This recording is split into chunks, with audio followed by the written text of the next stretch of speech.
Cramps, also known as a Charley horse.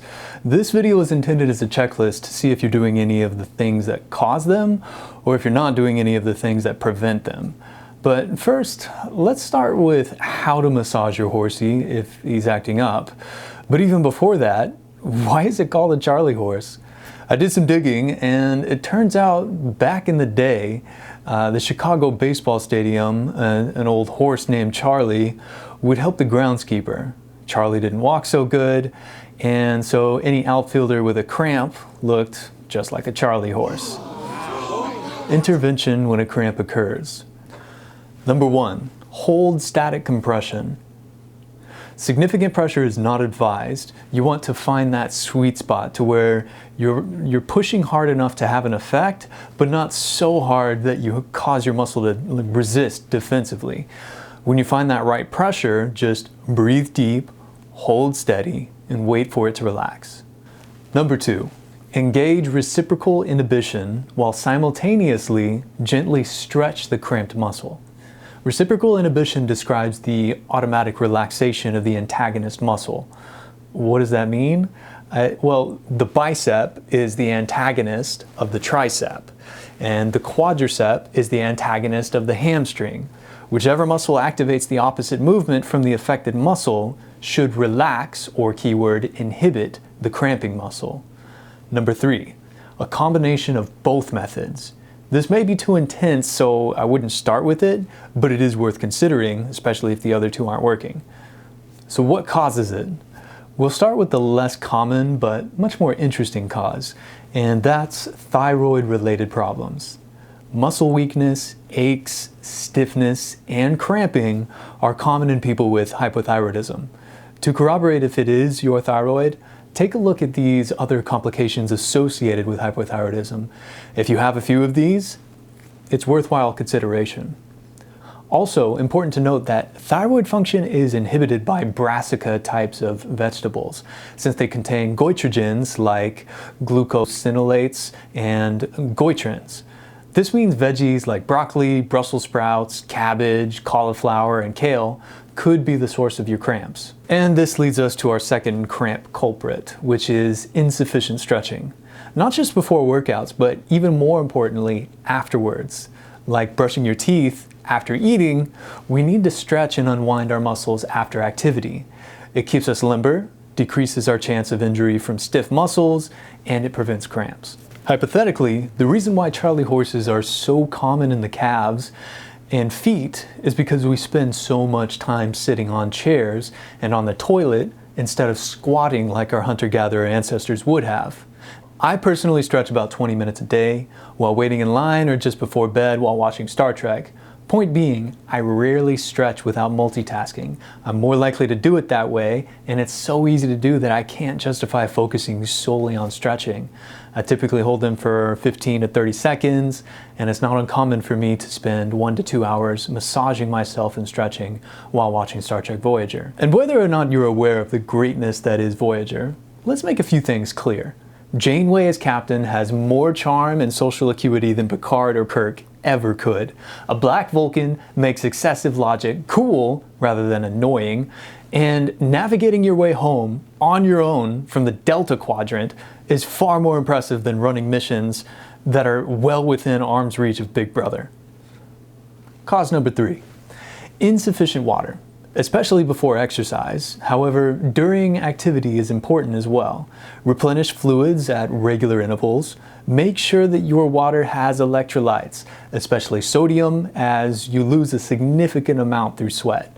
Which leads me to number 4, insufficient minerals or electrolytes. This means potassium, calcium, magnesium, sodium chloride, bicarbonate, and phosphate. So what causes mineral deficiency? Well, not getting enough in your diet is the obvious one, but less obvious is diuretics, kidney failure, pancreatitis, antibiotics, other various medicines, alcoholism, hypoparathyroidism, endocrine dysfunction, which in layman's terms means your hormones are out of whack, vomiting, diarrhea, vitamin D deficiency. So If you notice an uptick in cramps, it may indicate a more serious underlying cause, but if you can knock out the cramps with the guidelines here, then you might be able to skip the doctor visit this go around. I personally like Vega Electrolyte powder. It tastes amazing, doesn't have sugar, and it helps me drink more water too. My grocery store also has a water with electrolytes already in it. It's not something I want to rely too heavily on because it's in a toxic plastic container which seeps into the water, but it's a relatively awesome source for healthy water. I mean, it does say BPA free, but let's be honest, it's still plastic. I also eat a lot of fruit, smoothies, desiccated organ meat supplements. Gross! High quality meat and root vegetables, which apparently has everything I need because I rarely get cramps, and if you're eating a bunch of processed, shelf-stable foods, you're probably not getting enough electrolytes. So Epsom salt baths are a great way to supplement magnesium and salt back into the body. Also, if you have the money to spare, getting some blood work to establish your baseline would be enlightening. That way you'll know for sure if your selected strategy will provide sufficient minerals. I personally just focus on whole foods, high quality meat, and supplement regularly. And I try to minimize mineral deficient foods that are deep fried, pasteurized, preserved, etc. It seems to work for me, but if you're having issues, blood work is an option. Number 5, insufficient or no warm up before exercise. You ever see a lion limber up before it takes down a gazelle? Lions may not need to warm up before they tackle a gazelle, but we're also not lions. We're built more for distance running. Humans run down gazelles until they are tired, and then we kill them. The theory of evolution dictates that our ancestors from about 7 million years ago were similar to chimpanzees. Modern day chimps still behave and look very similar because they weren't forced out of their habitat from deforestation. Our less fortunate ancestors had to make it on the plains of Africa without sharp teeth and claws. This means that instead of agility with 4 legs, we favored the ability to throw objects and out-stamina prey. This is who we are, and we must align our behavior to our evolutionary adaptations in order to avoid cramps. Number 6, insufficient sleep.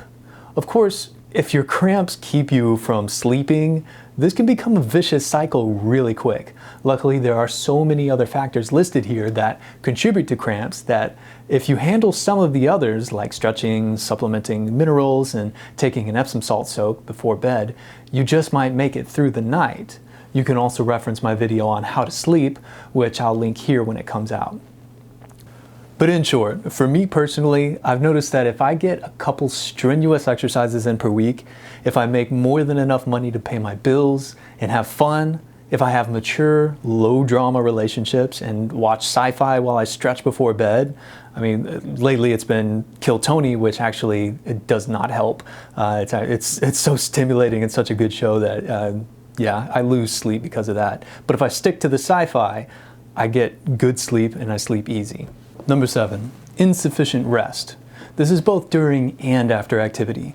The buildup of lactic acid in muscle tends to lead to the onset of cramps. Notice how this is separate from sleep. The body needs time to heal. Some happens during sleep, but some takes longer than a good night's rest. And in this hyper-yang energy culture, focused heavily on industry and productivity, over balance and quality of life, the tide pulls us towards overdoing it and losing out on sleep. The antidote for this is simply remembering what's truly important in life and having the discipline to stick to it.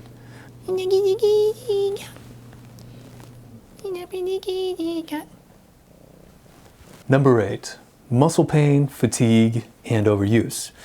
It's really just a continuation of number 7, but I'm a Texan and we like our lists like we like our steaks, our guns, and our trucks. Bigger than they need to be, but damn they look good.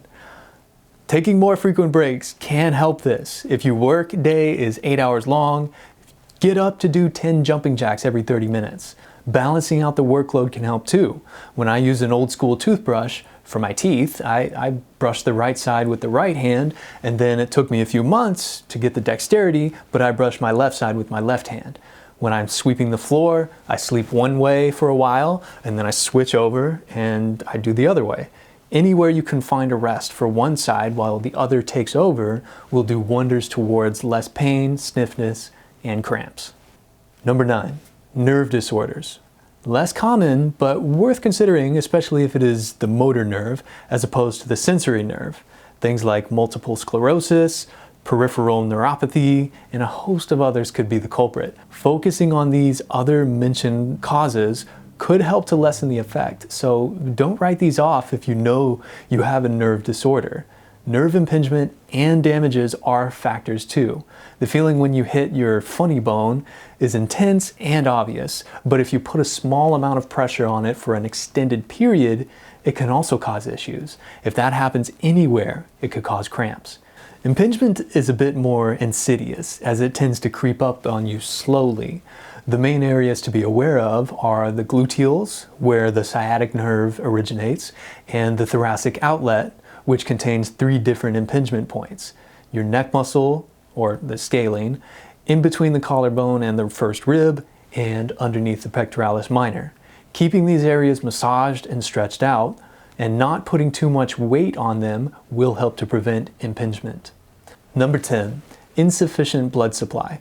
Due to arteriosclerosis, or hardening of the arteries, focusing heavily on upping your nutrition game should prevent and could even reverse this. Look into the work of Dr. Dean Ornish. It was once thought that once you had a heart disease, it would only get worse.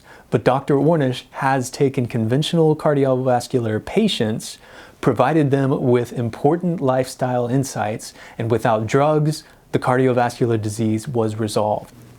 Ornish relayed that if he had gotten the same results with a drug, every doctor would be prescribing it.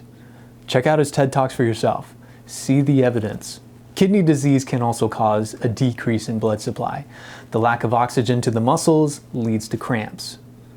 Number 11, medications, such as statins, diuretics, ACE inhibitors, and a whole slew of others make up a list far too long to go over in this video.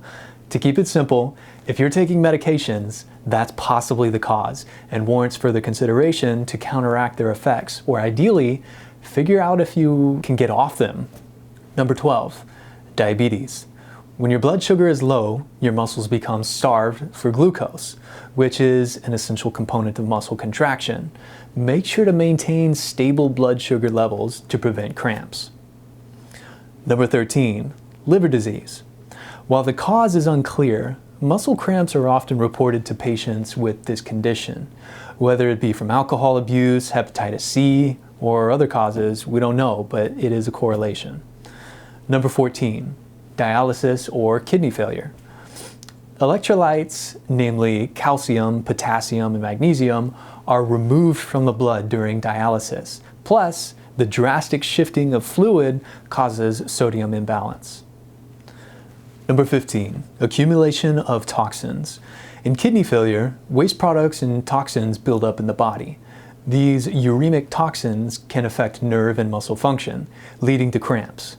Similarly, if you're breathing in a bunch of new paint or carpet fumes, gasoline, cleaning solutions, or other harmful chemicals, they may be building up in your tissues and causing cramps.